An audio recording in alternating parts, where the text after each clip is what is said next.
Olá, pessoal. Sejam bem-vindos à nossa primeira aula, de Fundamentos da Bioquímica. Nessa aula nós vamos fazer uma breve introdução sobre alguns termos, alguns conceitos que nós vamos usar no decorrer de todo o curso, né? Então, assim, como a própria palavra já diz, a bioquímica, ela é essa intersecção entre a química e a biologia. E aí a nossa intenção agora é apresentar conceitos que estão relacionados nesse meio e para a gente, quando vamos estudar as biomoléculas, o metabolismo e tudo, nós já estejamos um pouco mais familiarizados. Então, como conceito, né, eu tirei esse parágrafo aqui do livro que a gente mais vai usar, que eu apresentei inclusive na aula de apresentação da disciplina, que é do Leninger, né, que eu gosto bastante, porque a bioquímica, ela questiona como as extraordinárias propriedades dos organismos vivos se originaram a partir de milhares de biomoléculas diferentes. E fato interessante é que essas moléculas, quando isoladas ou examinadas individualmente, elas seguem todas as leis físicas e químicas que descrevem o comportamento da matéria inanimada, assim como todos os processos que ocorrem nos organismos vivos também seguem as leis da física e química. E então o estudo da bioquímica ele mostra como o conjunto de moléculas inanimadas que constituem os organismos vivos interagem para manter e perpetuar a vida exclusivamente pelas leis físicas e químicas que regem o universo inanimado. Então, na verdade, a gente vai estudar como que processos que estudados individualmente não têm vida, as moléculas não têm vida, os processos eles seguem todas as leis da física e da química, mas de uma forma muito bonita, quando a gente junta isso tudo, eles se organizam e conseguem gerar vida e fazem com que nós, né, a estrutura, o nosso corpo humano, por exemplo, o funcionamento dele seja compatível com a vida. Então, a bioquímica ela é essa ciência, o ramo interdisciplinar que utiliza princípios e métodos da química na investigação das transformações que ocorrem nas substâncias e moléculas que vêm de seres vivos e de seus processos metabólicos. Então, a gente foca muito nesses processos metabólicos, no metabolismo. O que vem a ser o metabolismo? É a somatória de todas as transformações químicas que ocorrem em uma célula ou em um organismo. Na verdade, é uma atividade celular altamente coordenada, na qual diversos sistemas multienzimáticos atuam conjuntamente visando 4 objetivos. Aqui eu só chamo a atenção que todos esses processos envolvem enzimas, né? Porque sem elas, o tempo de muitas reações para acontecer e tudo tornaria tudo isso incompatível com a vida. Então, nós temos sistemas multienzimáticos que fazem com que todos esses processos, nós vamos ver que estão todos interligados, todas essas vias metabólicas aconteçam em tempo suficiente que seja compatível com a vida. E aí nós temos 4 objetivos nessa atividade, nesse metabolismo, nesses processos. Obter e transformar energia para exercer trabalho, formar macromoléculas, se organizar e manter hierarquia celular, sintetizar moléculas com funções específicas para cada célula e sintetizar e degradar moléculas específicas no desenvolvimento da célula. Então, o que a gente falando sobre um de cada vez? Né? Um dos objetivos é o que? Obter energia química, seja por captação de energia solar ou pela degradação de nutrientes ricos em energia obtidos do meio ambiente. Quantas vezes já ouvimos falar sobre obter energia a partir do alimento que nós ingerimos, né? A planta, ela obtém energia diretamente da energia solar. Então, a bioquímica está envolvida, estuda todos esses processos. Essa captação de energia solar para obtenção de energia pelos organismos autotróficos e por nutrientes ricos em energia, né, que são obtidos no ambiente por organismos heterotróficos. Um outro objetivo é formar macromoléculas como proteínas, ácidos nucleicos e polissacarídeos a partir de precursores monoméricos, os quais vão ter atividades específicas na célula. Então, por exemplo, nós temos nucleotídeos que vão formar o DNA e daí nós vamos ter as moléculas mais complexas do nosso gene. Aminoácidos, que a partir deles se formam proteínas e a partir das proteínas nós temos os cromossomos.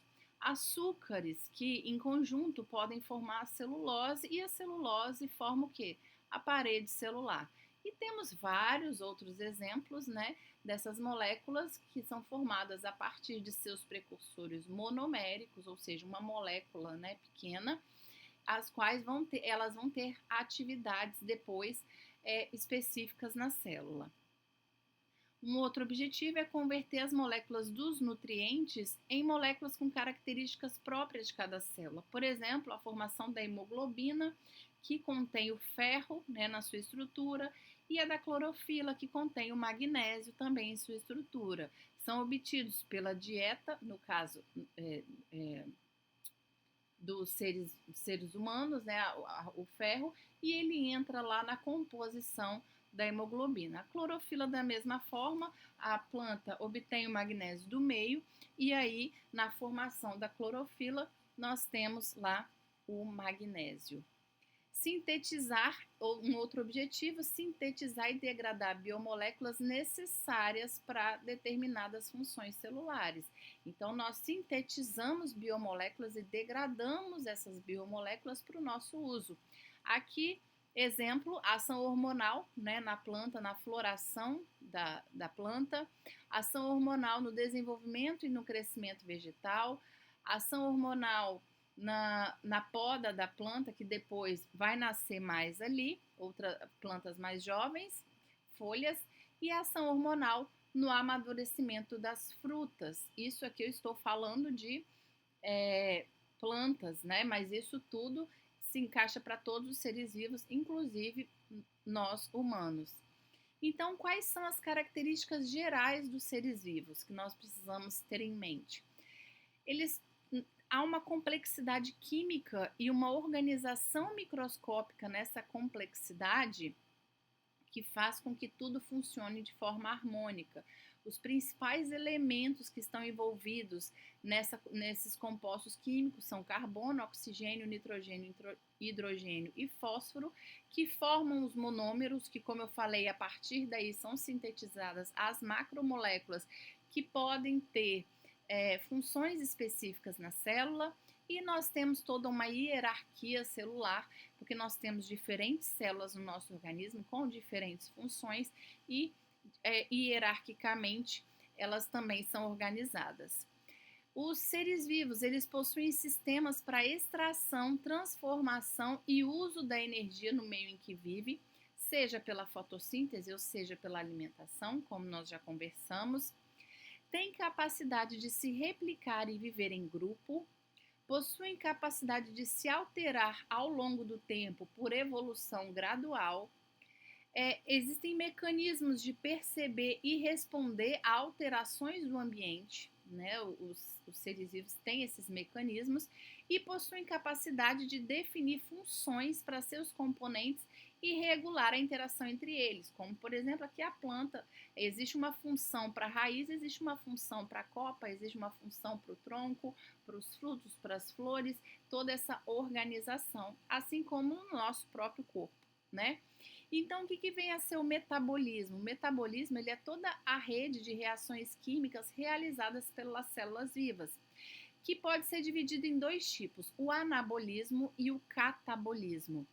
Anabolismo são as reações que são responsáveis pela síntese de todos os compostos necessários para a reprodução, crescimento e manutenção da célula. Então, nós temos as moléculas precursoras, que são aminoácidos, açúcares, ácidos graxos, bases nitrogenadas, e por anabolismo, nós sintetizamos proteínas, polissacarídeos, lipídios e ácidos nucleicos.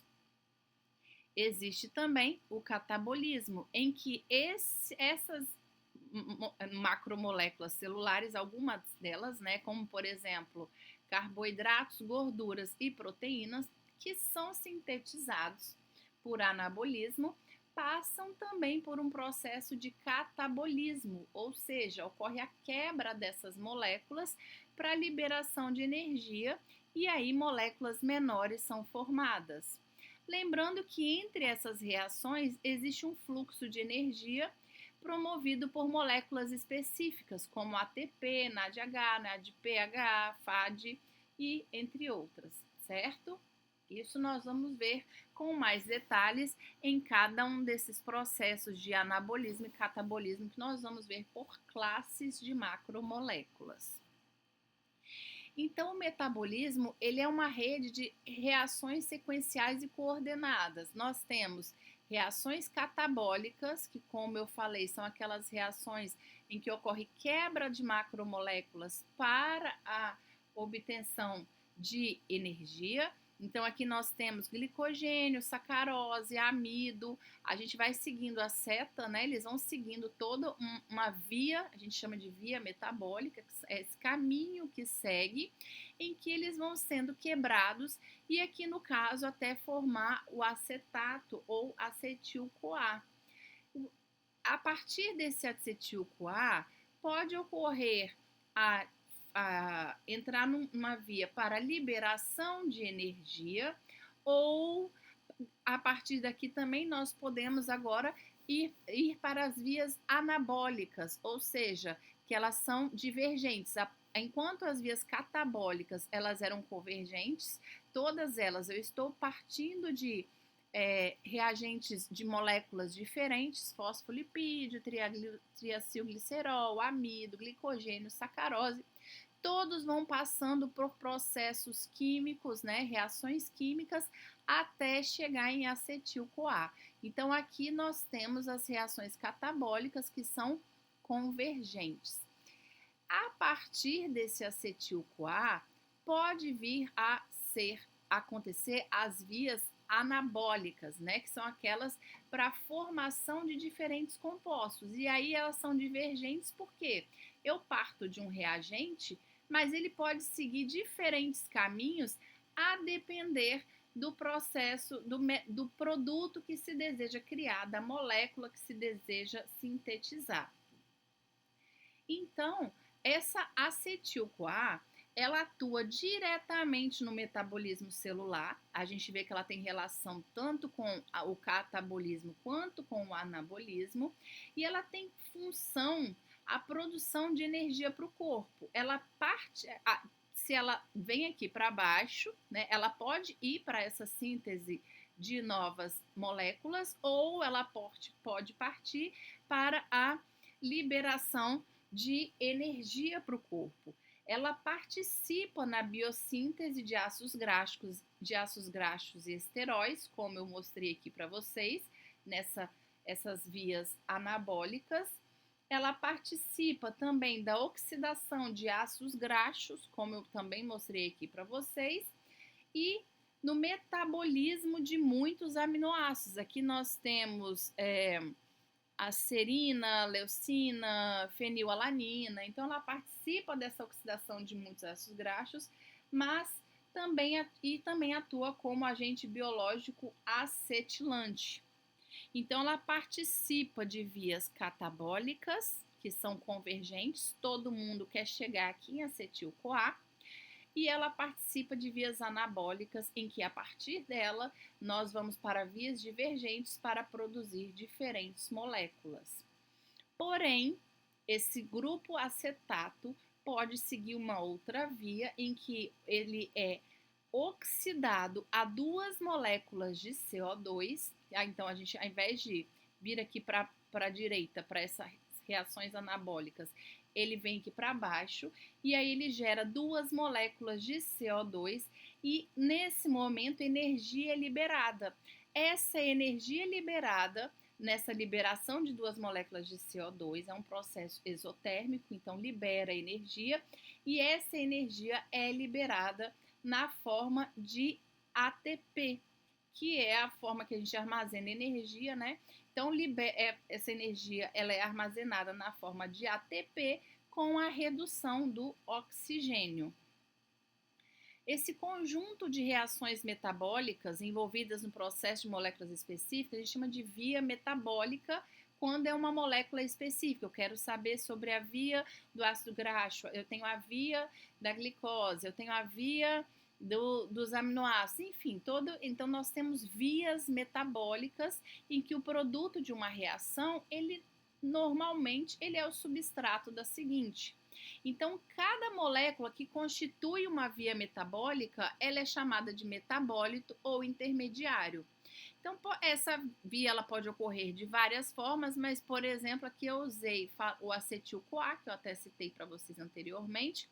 Ele é oxidado, libera o CoA ele libera energia para que oxaloacetato seja transformado em citrato. O citrato depois será, por reações químicas, vai ser transformado em isocitrato. Por liberação de CO2 ocorre a formação de alfa-cetoglutarato e assim por diante. Nós vamos ver essa via com mais detalhes em aulas posteriores, mas é só para a gente entender que cada um desses aqui, que está envolvido nessa via, a gente chama de metabólito. E um metabólito, né, que é o produto de uma reação, ele é o reagente ou substrato da reação seguinte. Então, o oxaloacetato, ele era o substrato que se transformou em citrato, que é o seu produto dessa reação. Porém, agora o citrato, ele passa a ser o substrato que vai reagir e vai se transformar em isocitrato, que agora é o produto da reação, e assim sucessivamente. E essas vias metabólicas, elas são coordenadas por diferentes mecanismos. Então, nós temos em todo o processo enzimas reguladoras, que a gente chama de enzimas alostéricas. Essas enzimas alostéricas, elas são sensíveis reguladores do metabolismo, porque ao se ligarem a determinados metabólitos, que são esses intermediários que nós falamos anteriormente, a sua atividade sofre grandes alterações. Esses metabólitos que se ligam nessas enzimas alostéricas são chamados também de moduladores alostéricos. E eles podem ser tanto positivos, que é aumentar a velocidade da reação, ou negativos, que é diminuir a velocidade da reação. Essas enzimas alostéricas, elas não podem ser explicadas pelo modelo de Michaelis-Menten, que é aquele que explica a cinética enzimática, justamente porque nós temos toda essa modulação pelos metabólitos. Então, o gráfico de ação dessas enzimas é totalmente diferente daqueles que nós temos costumes de ver. E aí, então, outra forma de regular essas vias metabólicas depende o quê? Da disponibilidade do substrato ou da concentração de algum metabólito. Claro, né? Vocês já devem ter visto em equilíbrio químico que em velocidade da reação, que a disponibilidade do substrato, ou no caso do reagente, influencia diretamente na velocidade da reação. Ações de moléculas específicas também regulam essas vias metabólicas, né, como hormônios e fatores de crescimento. Ainda pode ocorrer a inibição por retroalimentação, ou seja, é quando o produto de uma via, que a gente tem uma via A formando B, formando C, formando D, formando E, enfim. Então, eu tenho uma via que ela é controlada. Um produto de uma via, ele controla a velocidade de sua própria síntese pela inibição da etapa inicial, geralmente a primeira etapa. Então, vai se produzindo, quando produz P, a depender da concentração, da quantidade em que foi produzido, ele mesmo vem aqui, ó, e inibe a enzima que vai fazer com que A se transforme em B, que é a primeira etapa desse processo, dessa via, até chegar no produto. Uma outra forma é a ativação por antecipação, que ocorre quando um metabólito ele é produzido no início de uma via, né? Então, aqui no caso, eu tenho a via A formando B, formando C, formando D, formando E, que forma P, tudo na sequência. Cada via tem uma enzima específica, né?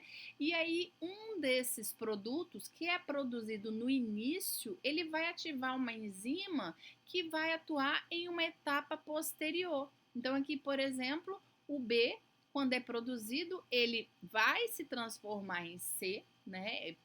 Só que ele também, a sua presença vai fazer também com que se ative a enzima E4, que vai atuar lá na quarta etapa desse processo. Então, essas vias metabólicas podem ser, elas são coordenadas e reguladas por diferentes mecanismos. Enzimas alostéricas, depende da disponibilidade do substrato ou da concentração de algum metabólito. Ação de moléculas específicas como hormônios e fatores de crescimento que vão determinar, vão ativar ou inativar determinadas vias. Inibição por retroalimentação é quando o produto final chega numa determinada quantidade, ele inibe a enzima lá da primeira etapa para que não continue acontecendo esse processo. E também pode ocorrer a ativação por antecipação, em que um dos intermediários, ao se formar, ele vai seguir na via, porém ele também vai ativar uma enzima de uma etapa posterior. E aí essas vias metabólicas, elas foram agrupadas em um esquema onde se pode ver as sequências de reações e as interações entre as diversas vias que ocorrem nas células. Aqui está muito pequeno. Se alguém quiser realmente ver o mapa metabólico, normalmente a gente não consegue imprimir numa folha A4, precisa ser mesmo num papel do tamanho de uma cartolina, mais ou menos, e a gente consegue ver que, como eu falei, a gente tem todas as vias aqui, existe uma legenda para falar, né, por cores, via do que é, mas só de olhar aqui, nós conseguimos ver que existe interligação entre muitas dessas vias. Então, a metabolismo de proteínas, de aminoácidos, de ácidos graxos, de açúcares, a gente olhando aqui, a gente entende muito melhor esse processo e a gente consegue ver a interligação entre eles. Por isso que muitas vezes vai falar de dieta, o que a gente queima primeiro, o que gera energia, é o carboidrato, é a gordura, proteína pode gerar energia, né? Queimar massa muscular para gerar energia. Como que ocorre isso tudo? Isso tudo a gente consegue entender essa relação entre todos esses processos quando a gente olha esse mapa metabólico.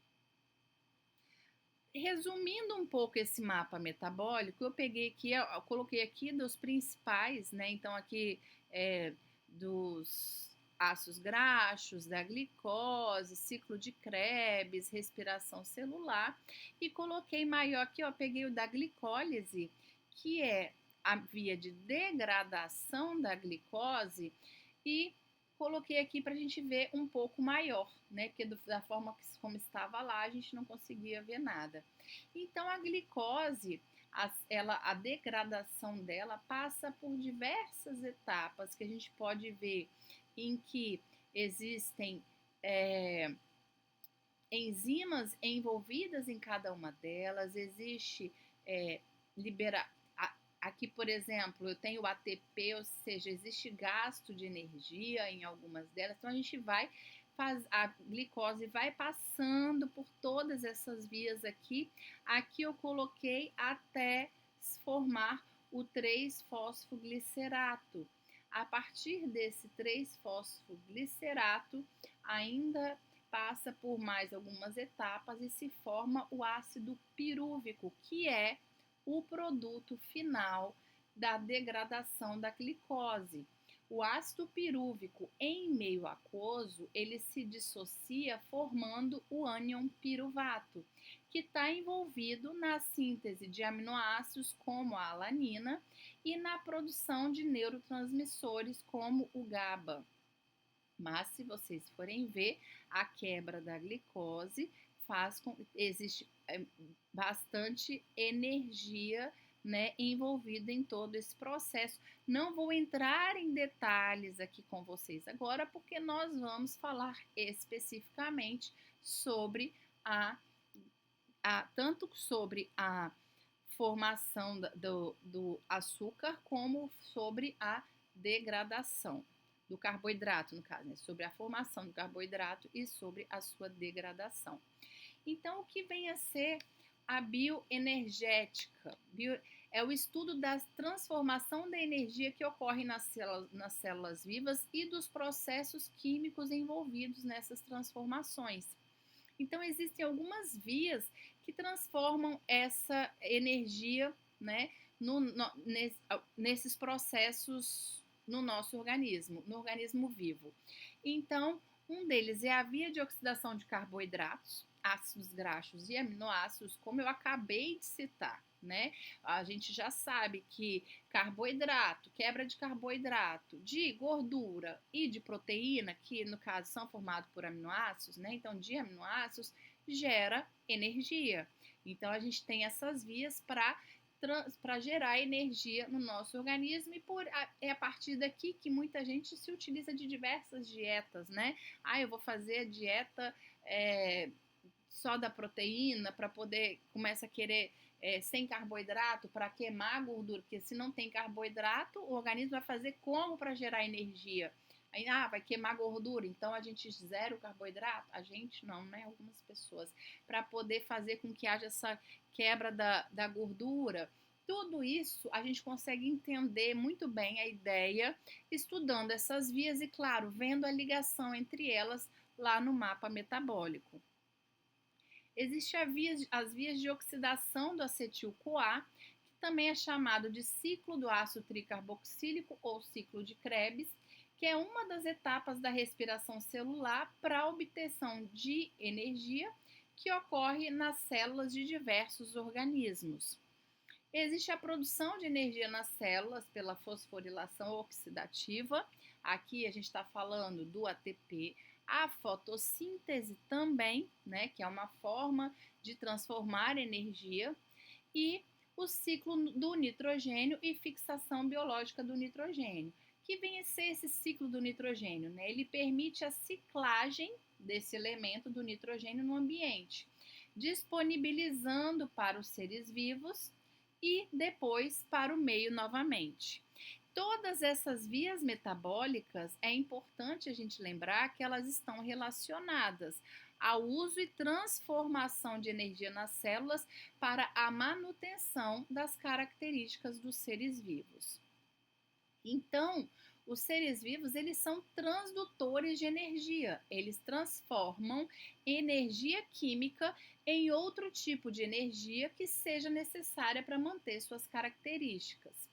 O estudo das transformações dessas energias que ocorrem nas células vivas e nos processos químicos envolvidos nessas transformações é a bioenergética. Mas antes disso, nós precisamos recordar alguns conceitos químicos lá da termodinâmica. A termodinâmica biológica da energia, ela obedece às leis da termodinâmica. Então, como eu falei, todos esses processos, eles obedecem às leis físicas e químicas de processos inanimados. E o que diz a primeira lei da termodinâmica, que é o princípio da conservação de energia? Para qualquer mudança física ou química, a quantidade total de energia no universo, ela permanece constante. A energia, ela pode mudar de forma, ela pode ser transportada, mas ela não pode ser criada ou destruída. Eu posso transformar energia química em energia mecânica, mas eu não destruo ou crio uma energia do nada. Então, as células vivas, como eu falei, elas se comportam como transdutores de energia e convertem energia química em outro tipo necessário. Os seres vivos usam energia para a realização de trabalho, seja mecânico, químico, osmótico ou elétrico, e para a manutenção da sua organização, reprodução e interação com o meio. Então, os seres vivos, eles convertem essa energia química em energia para a realização de trabalho mecânico, químico, todos esses que nós falamos aqui. Então, nós somos transdutores de energia que converte um tipo de energia em outros. Lembrando que essa energia, ela é sempre conservada. A segunda lei da termodinâmica está relacionada aqui à entropia, né?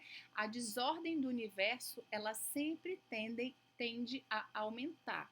Então, em todos os processos naturais, o grau de desorganização do universo sempre tende a aumentar. Os organismos vivos, eles preservam sua organização interna, retirando energia do ambiente e retornando a sua energia na forma de calor.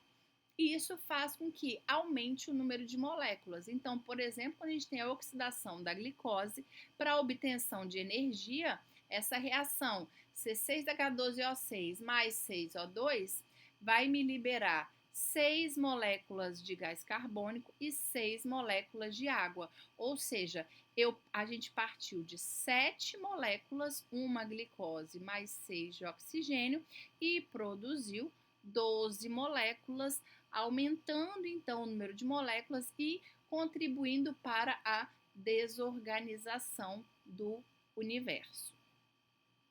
Os parâmetros termodinâmicos que descrevem as transformações de energia que ocorrem nas reações químicas, a gente utiliza aqui também na bioquímica. Então, devemos relembrar a energia livre de Gibbs, que expressa a quantidade de energia capaz de realizar trabalho.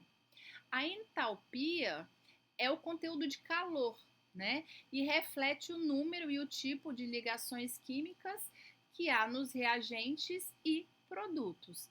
E a entropia é uma expressão que quantifica essa desordem do sistema e estão relacionados por essa equação. A variação da energia livre de Gibbs é igual à variação da entalpia menos a temperatura multiplicado pela variação da entropia, que é a desorganização. E aí, um ΔG negativo, ou seja, uma variação da energia livre de Gibbs negativa, nos diz que a reação ela é espontânea, ou seja, os produtos eles tendem a ter menor energia do que os reagentes. A reação ocorre com liberação de energia.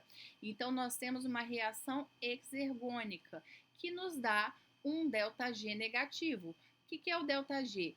A energia do produto menos a do reagente. Se esse valor é menor do que esse, obrigatoriamente essa subtração vai me devolver um valor negativo, ou seja, um ΔG negativo significa que a reação para ocorrer liberou energia, o produto tem energia menor do que o reagente, então esse processo é espontâneo e a tendência da reação é de ocorrer no sentido de formação do produto.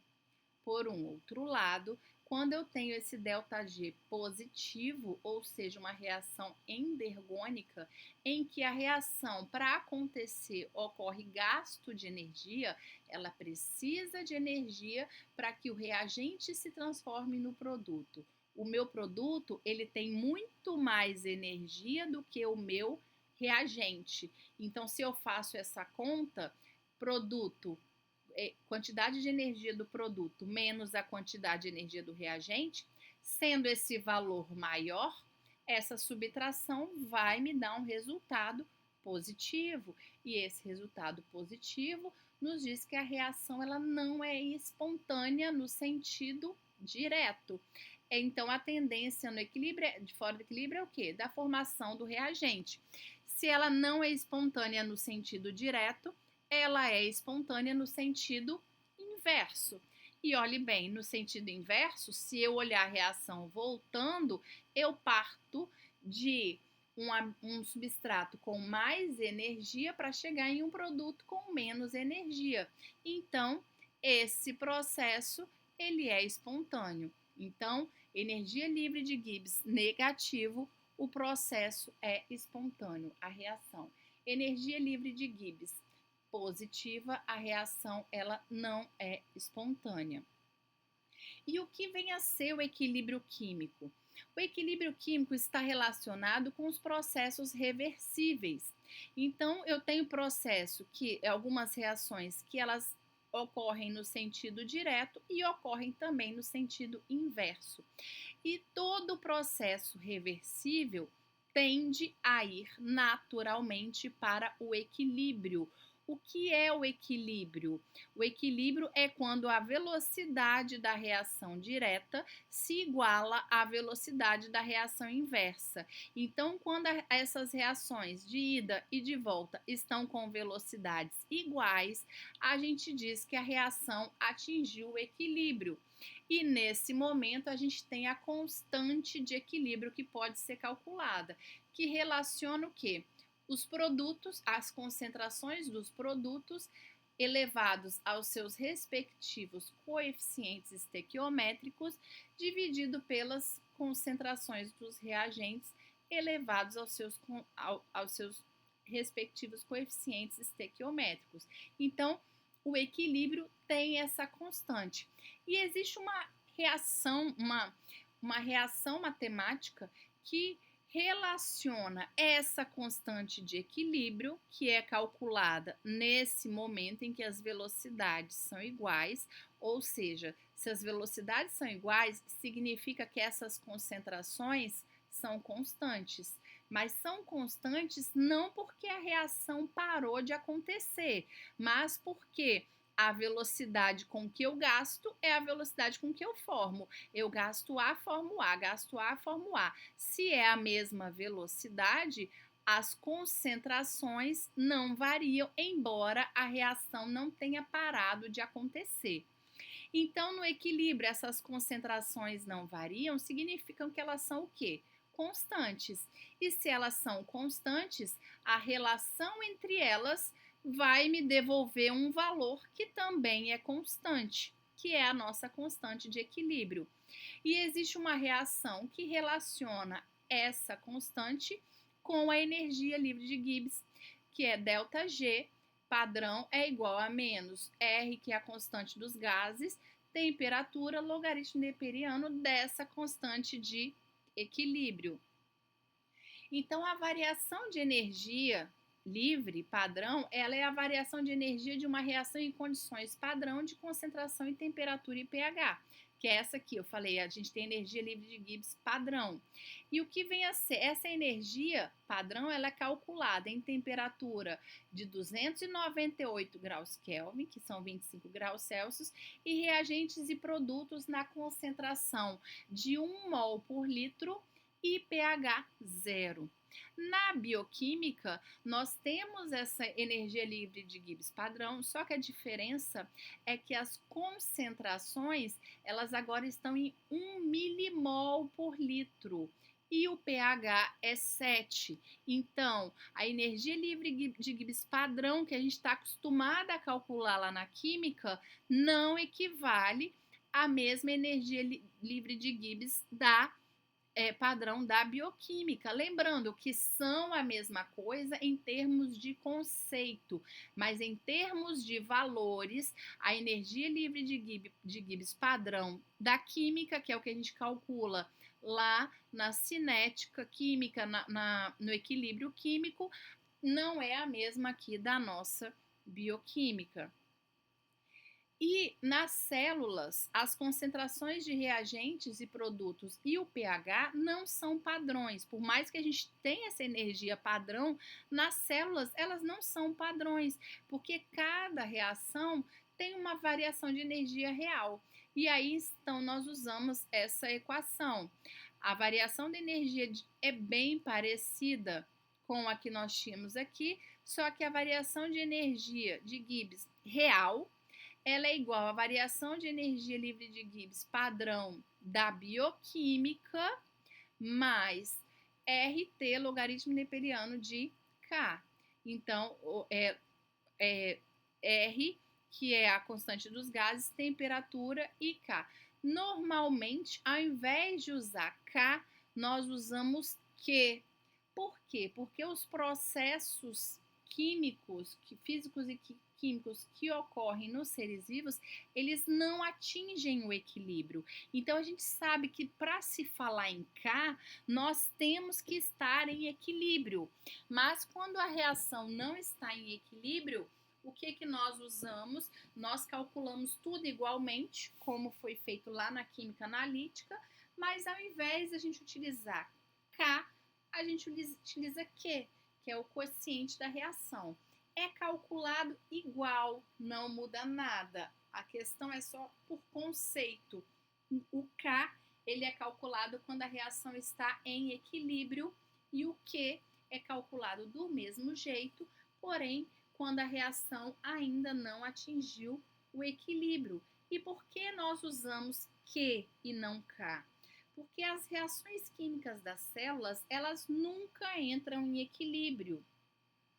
Por quê? Alguns processos físicos e químicos, da forma como nós estudamos até agora, eles podem ocorrer em sistemas fechados ou isolados, nos quais nenhuma matéria ou energia é trocada com o ambiente. Então, se deixar ali, naturalmente eles tendem a ir para o equilíbrio e ali permanecer, a não ser que sejam perturbados, como vocês já devem ter visto também pelo princípio de Le Chatelier. Porém, as células vivas e os organismos são sistemas abertos. Eles trocam tanto matéria quanto energia com o ambiente e por isso os sistemas vivos nunca estão em equilíbrio com o ambiente. Então, normalmente, ao invés de a gente utilizar K, nós utilizamos Q. Aqui só lembrando essa relação que quando o ΔG ele é negativo, a gente sabe que a reação ela é espontânea no sentido direto. E quando o ΔG é negativo, a constante ela é maior do que zero. Quando o ΔG ele é positivo, a reação ela é espontânea no sentido inverso, como nós já falamos. E toda vez que o ΔG é positivo, a constante ela é menor do que 1. Olhem comigo, a constante ela é produto sobre reagente. Se uma reação ela for espontânea no sentido direto, como está aqui, significa o quê? Que eu vou ter muito mais produtos do que reagentes. Ou seja, o meu número aqui de cima vai ser muito maior do que o meu número aqui de baixo nessa reação. E se o número de cima é maior do que o de baixo, então essa divisão vai me dar um valor maior do que 1. Por um outro lado, se essa reação se o ΔG for negativo e a tendência da reação ela for espontânea no sentido inverso, significa que vai ter muito mais tendência em formar A e B.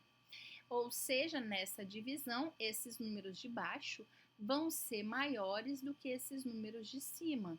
Quando eu divido um número menor por um número maior, que é o que está aqui embaixo, obrigatoriamente, matematicamente, esse resultado vai ser o quê? Menor do que 1. Por isso, ΔG negativo, constante maior do que 1, a reação ela é espontânea no sentido direto. ΔG positivo vai me dar uma constante menor do que 1, e aí a reação ela é espontânea no sentido inverso.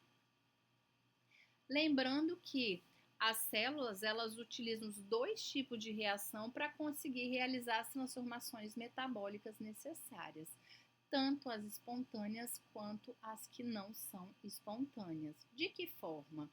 Se eu tenho uma reação, aqui, por exemplo, eu tenho uma reação com ΔG negativo, em que existe a tendência de formação do produto. Suponhamos que aqui a tendência é descer esse pezinho. Então, isso aqui tem um ΔG negativo, existe tendência a acontecer. Mas eu tenho um outro processo que não, que a tendência, ele tem um ΔG positivo. A tendência dele é puxar esse pezinho para cima. Então, não é favorável acontecer. Mas eu acabei de falar que a célula utiliza os dois tipos para realizar as transformações metabólicas. Há tanto aquelas com ΔG negativo, tanto com ΔG positivo, e utiliza as duas no sentido direto, se for necessário. Como é que eu estou exemplificando, eu precisaria que essa reação descesse aqui esse pezinho, e essa também, só que essa aqui ela não é espontânea nesse sentido. Como que a gente faz para utilizar as duas para chegar no nosso produto final? Pelo acoplamento de reações. Eu acoplo as duas, então eu tenho aqui a primeira reação um ΔG negativo e na segunda reação, que não é espontânea, um ΔG positivo. Mas se eu junto as duas e esse ΔG negativo for maior, né, em módulo do que o ΔG positivo, nessa soma vai me gerar o quê? Um ΔG negativo. Então, o acoplamento, eu tenho aqui um processo, eu acoplo um processo favorável com um não favorável. E eu vou chegar em um resultado em que o ΔG aqui no final seja negativo. Como eu falei, é importante que em módulo esse valor seja maior do que esse. Então, se esse que é negativo for maior do que esse que é positivo, em módulo, quando eu somar, menos 10 mais 5, por exemplo, vai me dar aqui menos 5, que é espontânea. Menos 15 mais 2, vamos supor, menos 15, beleza, é espontâneo. Mais 2, não é espontâneo. Mas se eu acoplo as duas, menos 15 mais 2 me dá um resultado menos 13, que é um ΔG negativo, ou seja, é uma reação espontânea. Outra forma de fazer acontecer é a retirada dos produtos do sistema. Le Chatelier, né? Diminuir a concentração. Então, por exemplo, eu tenho aqui um ΔG positivo nessa reação de A formando B, mas vamos supor que eu extraia B daqui. A gente vai tirando B. O que Le Chatelier diz? Se eu diminuir a concentração de B, o equilíbrio se desloca o quê? Para repor essa quantidade, né? Então vai se deslocar para a direita e a reação passa a ser espontânea nesse sentido. A gente retira imediatamente o produto e aí a reação passa a ser espontânea. E aí eu parti de um ΔG que naturalmente era positivo, quando a gente perturbou o sistema, Le Chatelier, né? Então eu perturbei o sistema, retirei B, a reação passou a ser espontânea. E existem 5 tipos mais importantes de reações químicas que ocorrem nas células. São as reações que criam ou quebram ligações carbono-carbono, rearranjos internos, isomerizações e eliminações de grupos, reações com radicais livres, transferências de grupos e oxidação e redução. E a transferência de grupos fosfato e reações de oxidação e redução, que são essas duas aqui, elas estão principalmente relacionadas com a transferência de energia que a gente tanto falou aqui até agora. Então, o fluxo de energia nos organismos vivos, ele é promovido por moléculas e reações especiais. Então, nós temos moléculas de alta energia que, através de transportadores de energia, essas moléculas de alta energia passam por essas reações que liberam energia, como nós já vimos, né? Essas reações espontâneas, elas geram moléculas de baixa energia. E essa energia que foi liberada nessa reação, ela é transportada por um transportador de energia, e aí ela vai ser usada por uma outra molécula, em um outro processo, em que uma molécula de baixa energia vai se transformar em uma molécula de alta energia. Lembrando aqui que, como nós falamos lá da energia de Gibbs, esse processo, quando eu saio de uma molécula de alta energia para uma de baixa energia, isso me dá um ΔG negativo, reação espontânea. Quando eu parto de uma molécula de baixa energia para uma de alta energia, ela precisa de energia para acontecer, ΔG positivo, não é espontânea. Mas então, de onde vem a energia para essa reação acontecer? Justamente dessa aqui que é espontânea, ela gera energia nesse processo, porque para ir de alta para baixo vai ter que liberar energia, é obrigatório que liberou energia, os transportadores vêm, pegam essa energia e levam para esse outro processo para transformar essa molécula de baixa energia em uma de alta energia. Esse processo, então, ele é mediado por essas moléculas transportadoras de energia. E esse transporte ele pode ocorrer de duas formas: pela transferência de grupos fosfato ou pela transferência de elétrons em reações de óxido-redução.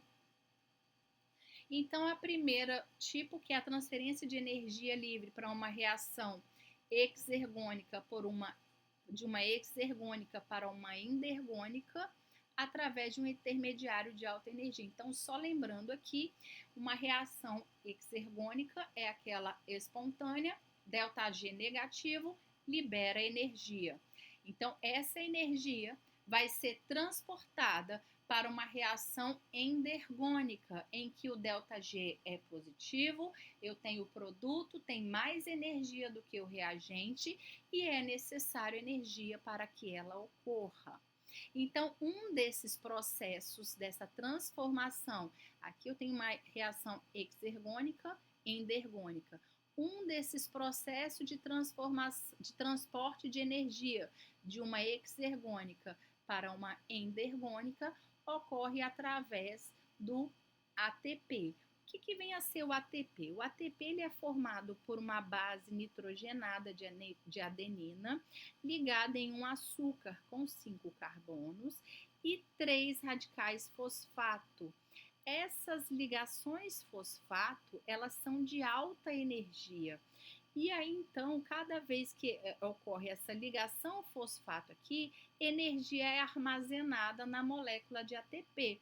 Então, a molécula de ATP, ela armazena energia pela ligação com esses radicais fosfato, que tem alta energia. E aí, no processo, depois, ela sofre, essa ligação sofre hidrólise, o ATP sofrendo hidrólise, ele libera um grupo fosfato desse. E liberando um grupo fosfato, ele libera energia para a reação que vai precisar, para que a reação, no caso endergônica, ocorre. Então, é dessa forma. A gente tem o adenil trifosfato, significa que tem 3 fosfatos. Quando inicialmente, ele é o ADP, por exemplo, que é difosfato. Então, ele só tem, tira esse aqui, ele só tem 2 fosfatos. Quando ele se liga a um terceiro fosfato, ele armazena energia. Essa energia é armazenada. Quando ele chega em alguma reação que precisa de energia para acontecer, o que ele faz? Ele era trifosfato, ele libera um fosfato, vira difosfato, e quando ele libera esse fosfato, essa energia envolvida nessa ligação também é liberada e ela é utilizada nessa reação endergônica para acontecer. Então, essa reação, ela precisa de energia para acontecer e ela obtém essa energia da hidrólise do ATP, quebrou uma ligação fosfato, liberou um grupo fosfato, automaticamente libera energia e é daí que a reação obtém energia para ocorrer. Então, aqui só mostrando a variação de energia livre padrão para hidrólise de ATP, ela é grande e negativa. Então, eu tenho ATP, como eu falei, sofre hidrólise, vira ADP, que é o difosfato, e libera o que? Um fosfato. Esse fosfato, o ATP, como eu mostrei, ele tem 3 grupos fosfato com carga negativa, então existe uma forte repulsão entre eles, então é fácil quebrar essa ligação e por isso ela libera energia, né? Porque é meio que diminui essa repulsão dentro da molécula, então a hidrólise do fosfato alivia essa repulsão e esse fosfato liberado ele é estabilizado por ressonância, o que não ocorre quando ele está ligado na molécula de ATP. Então aqui a gente tem o ATP trifosfato, ocorre hidrólise, reage com a água, lembrando 3 grupos negativos, forte repulsão. A quebra aqui, então, diminui um pouco essa repulsão, então a água vem e quebra essa ligação, hidrolisa, né, o ATP, de forma que isso aqui depois vai virar ADP, que é de fosfato, e aqui nós temos, ó, o fosfato liberado, que é estabilizado por ressonância, o que não acontecia aqui. Aqui eles era alta repulsão. E então, a gente libera esse fosfato e o ATP, que aliviado pela liberação de um fosfato, agora ele é o ADP, adenosil difosfato. Antes ele era trifosfato. Isso diminui a repulsão na molécula e faz com que ela seja um pouco mais estável. A mesma coisa, o fosfato, que aqui estava com alta repulsão, é estabilizado por ressonância. Então, nós temos aqui esses 2 produtos. E aí, o que acontece com esse fosfato? Então, aqui nós temos, por exemplo, a molécula de glutamato, que para se ligar ao NH3, ela precisa de energia. Então, o que acontece? ATP vira ADP, que libera fosfato, e libera energia suficiente para que o NH3 se ligue na molécula. Porém, como que isso acontece? Vamos olhar aqui por baixo. O ATP, primeiro, ele vira ADP e libera o fosfato. O fosfato vem aqui, ó, a ligação vai acontecer aqui nesse oxigênio. O fosfato vem aqui e se liga. Nesse momento, vem o NH3 para entrar no lugar dele e o fosfato sai feliz da vida, estabilizado pela sua própria ressonância. E aí forma a glutamina. Então, dessa forma, glutamato se transformar em glutamina é uma reação endergônica, precisa de energia para acontecer. Mas o ATP, e qual é a diferença de glutamato para glutamina? Um grupo NH3 ligado. Então, como que acontece? O ATP libera um fosfato, quebra uma ligação, libera um fosfato, liberou um fosfato, liberou energia. Essa energia é suficiente para que essa reação, que é endergônica, precisa de energia para acontecer, ocorra. Então, aqui está a forma resumida, ou olhando aqui por baixo, ATP se transforma em ADP, e o fosfato libera fosfato, o fosfato se liga aqui e depois o fosfato é substituído pela amônia. Então, além do ATP, existem outras moléculas fosforiladas que podem fazer a transferência de energia nos sistemas biológicos. Então, a localização de cada grupo fosforil, né, de fósforo, do composto doador ao longo da escala, indica a variação da energia livre de Gibbs, né, na reação de hidrólise. Então, nós temos compostos de alta energia e compostos de baixa energia. Nós vamos ver no decorrer da disciplina que muitos compostos têm fósforo, tem esse grupo fosforil, e ele é liberado, e toda vez que ele é liberado, ocorre a liberação de uma quantidade de energia. porém uns têm mais energia do que outros, a depender do composto doador. Então, a gente tem os compostos de alta energia. Esses de alta energia são aqueles que liberam energia, tem energia de quando ocorre a hidrólise é o que libera esse grupo, né? Então, quando ocorre a hidrólise desses grupos de alta energia, a energia liberada é maior do que 25 kJ por mol. Então, se a energia liberada é menor do que isso, os compostos são classificados como compostos de baixa energia. Embora a quebra da ligação, a liberação desse grupo fosfato sempre vai liberar energia. A depender do composto, libera mais ou menos energia. A transferência de elétrons, como eu falei, também pode ocorrer por reações de oxirredução. As reações de oxirredução, elas envolvem perda de elétrons, que é a oxidação, e a captação de elétrons, que é a redução. E esse fluxo de elétrons pode realizar trabalhos, como já deve ter sido visto em físico-química, né, ou até mesmo em química analítica, nas pilhas e baterias. Nos sistemas biológicos, existe um sistema análogo a esse da bateria de um carro, em que os compostos reduzidos eles são fonte de elétrons para determinadas reações produzirem energia metabólica. Então, como que os elétrons podem ser transferidos? Diretamente, numa reação, como eu mostrei aqui, do ferro reduzindo o cobre, ou o ferro sendo oxidado e o cobre sendo reduzido, ou por combinação direta com o oxigênio, a incorporação de uma molécula redutora, né? Então, aqui incorporou oxigênio na molécula, elétrons são transferidos, ou como átomos de hidrogênio. Aqui, por exemplo, um exemplo genérico, AH2, que pode se oxidar, e quando se oxida, libera 2H+, e 2 elétrons, mas nós sabemos que isso é uma semi-reação.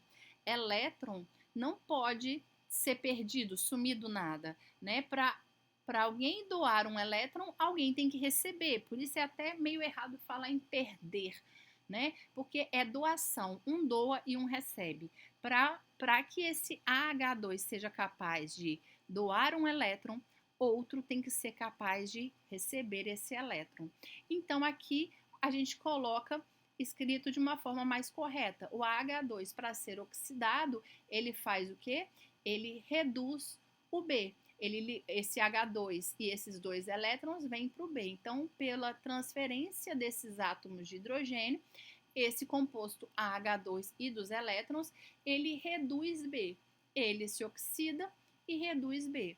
Uma outra forma de se transferir elétrons é na forma de íons hidreto, H-, que é a transferência de 2 átomos de hidrogênio, mas como íon ligado a um transportador e o hidrogênio livre. Então, em uma reação de oxirredução, sempre tem que ter um elemento que doa e outro que recebe. Como eu falei com vocês, não existe perder elétrons sem alguém receber. Então, perder da ideia assim, perdeu e ficou para lá. Não, é doar. Um doa e o outro recebe. Não existe alguém achar um elemento achar um elétron por aí pegar para ele, ou um elemento simplesmente perder e ficar vagando por aí esse elétron. Se ele perdeu, alguém recebeu. E aí nós temos os pares conjugados. Sempre quem reduz é o agente oxidante, porque ele causa a oxidação do outro, e quem se oxida é o agente redutor, porque para ele se oxidar, ele causou a redução do outro. Sempre uma oxidação é acompanhada de uma redução. Então, nos sistemas biológicos, reações de oxirredução, elas ocorrem principalmente pela transferência de hidrogênio ou de íons hidretos, né, através das enzimas desidrogenases.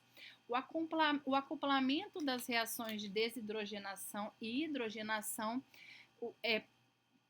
pode ocorrer, então, o acoplamento de reações de desidrogenação e hidrogenação por um transportador intermediário que a gente chama de coenzima. Então, aqui, por exemplo, como eu falei com vocês, o H2, ele oxida.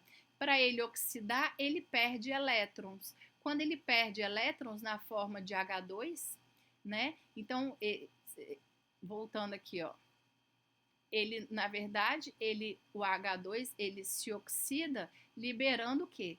H2. Aqui está de uma forma mais separada, mas na verdade o que se forma aqui é A mais H2. E esse H2 é que sai levando esses dois elétrons, o A oxidou e esse H2 vai sair levando esses dois elétrons aqui. 2H mais 2 elétrons forma o H2 e ele que leva esses dois elétrons. Um transportador, então, pega esse H2 e leva para o B, que está precisando o quê? Se reduzir. Então, esse transportador pega esse H2, leva até onde está o outro composto, no caso o B recebe esse H2 e se reduz. Então, dessa forma, ocorre esse acoplamento das reações. E quem são esses transportadores? Os transportadores de elétrons, são principalmente os NAD ou NADP. O que vem a ser NAD? Nicotinamida, adenina, dinucleotídeo, que é esse bonito aqui, e nicotinamida, adenina, dinucleotídeo, fosfato, que é o NADP. Então, assim, o que a gente tem que ter em mente é que os NAD e NADP são transportadores de elétrons, né? Então, eles transportam. Aqui eu tenho, por exemplo, o NAD, que quando ele perde o elétron, ele perde um elétron, o NAD que vai reagir com um substrato, produto reduzido, e ele quer oxidar. Então, quando esse produto, esse substrato, ele se oxida, esses hidrogênios dele vão para onde? Vão para o NAD, NADH. Esse NADH é mais ou menos como se é esse transportador aqui que eu falei, que ele pega o H2 e leva para outro. Esse é o nosso NAD ou NADP. Então, o NAD, eu tenho um substrato que quer oxidar. Ele vai oxidar, vai liberar hidrogênio. Esse hidrogênio liberado se liga ao NAD, se transformando em NADH. Esse NADH vai levar esse hidrogênio até algum outro composto que precise ser o quê? Reduzido.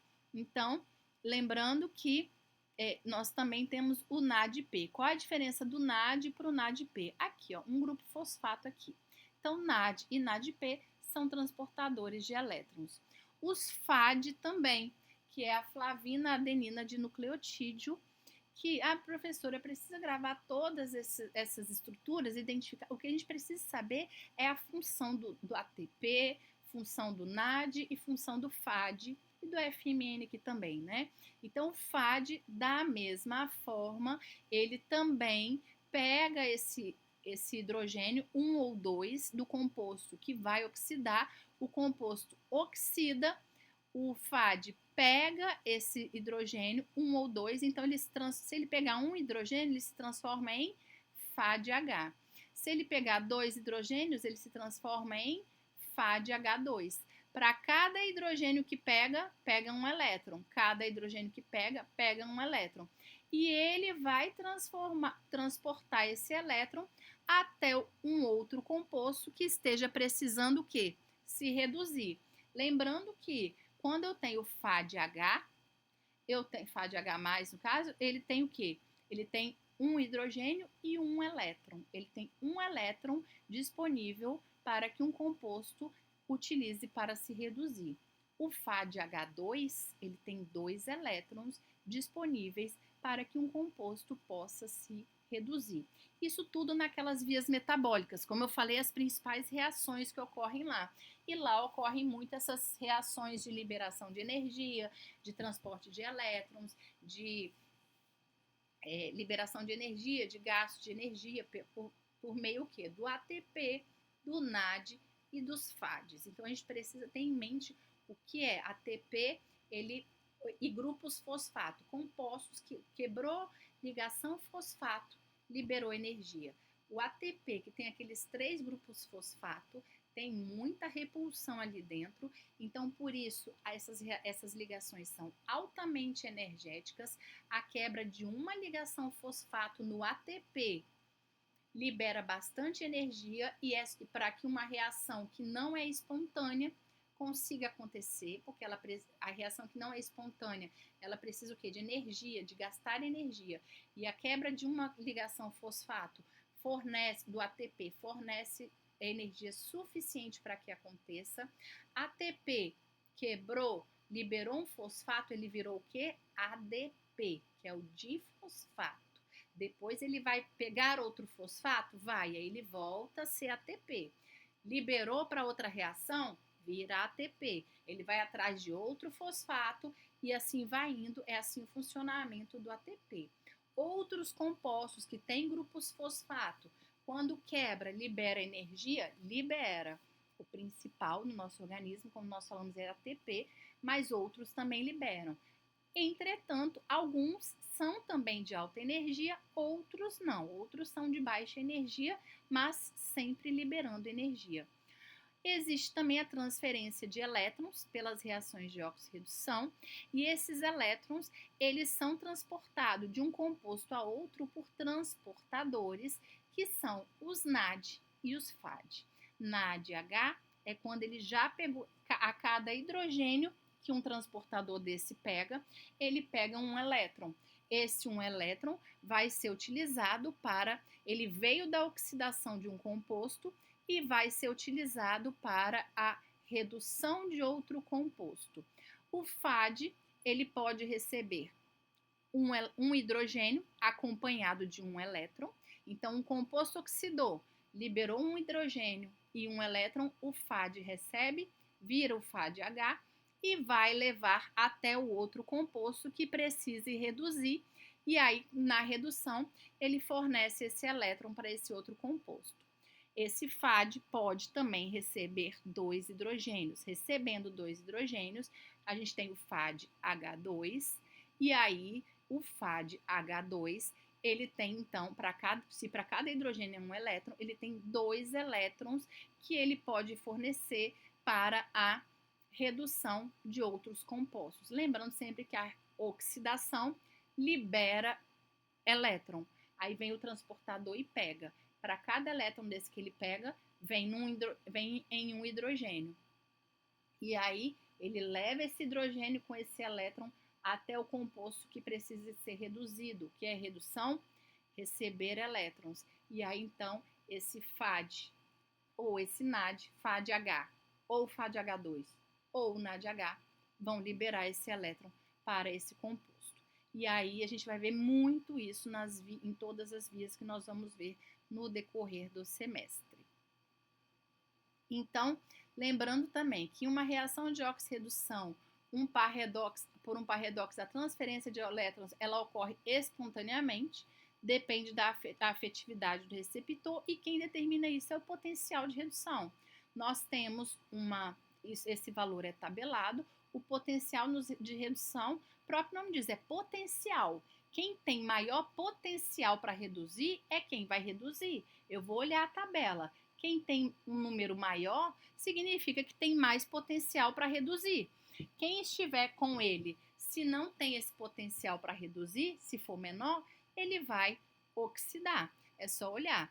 Quanto mais em cima, maior o valor do potencial de redução, mais potencial ele tem para reduzir. E se ele tem o potencial maior para reduzir, quem estiver abaixo dele, obrigatoriamente vai oxidar. E aí o processo de oxidação de moléculas biológicas gera um fluxo de elétrons que gera energia, que é esse fluxo de elétrons e essa energia, ela é usada para a síntese de ATP na respiração celular. O ATP, como eu falei, ele é utilizado para liberar energia nessa quebra de ligação, mas eu falei que ele volta a ser ATP, né? O ATP libera um fosfato, vira ADP, mas depois ele volta a ser ATP. Como que ele volta a ser ATP, né? Nesse processo de respiração celular. Então, o ATP, ele pode fornecer energia pela transferência do grupo fosfato, como eu já falei, em uma reação exergônica, em reações que necessitam dela, reações endergônicas.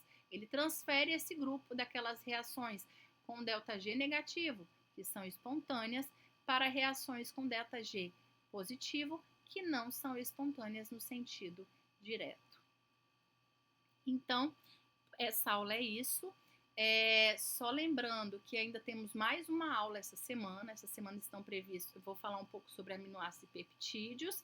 E essa semana não tem atividade avaliativa, né?